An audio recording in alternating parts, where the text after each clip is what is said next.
Manny Pacquiao nakahanda na nga po sa nalalapit na match-up nila ni Terence Crawford next year kung maikasa nga ito, no, 2024. Ngayon po kasi, no, may mga updates tayo nakuha patungkol nga dito kay Terence Crawford at kay Manny Pacquiao. Kumbinsido din ang kampo ni Manny na kaya nilang manalo or matatalo nila itong si Terence Crawford sa loob lamang ng ilang mga rounds, no.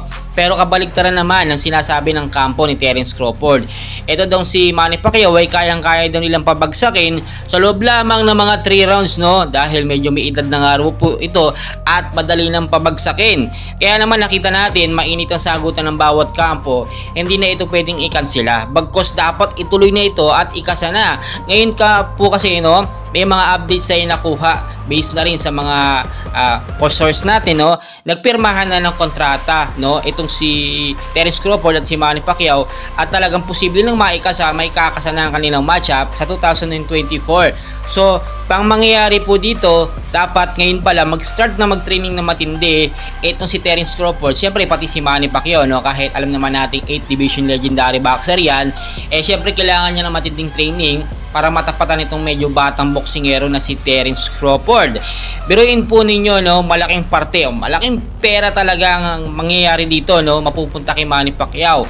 At ayon din sa ating nakuhang source, no, pinagkakatiwala ang source natin, posibleng ito na yung huling laban or match up ni Manny Pacquiao bago po siya magretiro sa boxing. Biruin po ninyo, 40 na siya at talagang retirement age na ito. Mga ganitong edad po ng boksingero nagre-retiro na.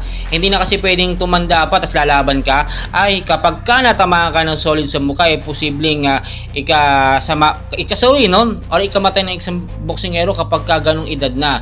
Ang brain kasi natin kapag ka tumatanda, humihina na rin po yan. Kaya dapat talaga magretiro na si Manny Pacquiao pagkatapos ng isang laban niya, kung sakasakaling kay Buakaw or kay Terence Crawford man lang, no. Well guys, ang daming updates ngayon at alam naman natin, no, maraming mga Pilipinong pabor na siya manalo si Manny Pacquiao, pero may mga Pilipino din nagsasabi na wag nang labanan dahil masisira lamang ang karir, no, or ang reputasyon ni Manny Pacquiao kapag kahinarap niya itong si Terence Crawford na medyo bata at alam naman natin kalakasan ngayong taon. Well guys, ang daming kaganapan. Ang sa atin na lang po, suportahan na lang natin si Manny Pacquiao kung saan po siya masaya at yung mga huling nalalabing laban niya bago siya magretiro.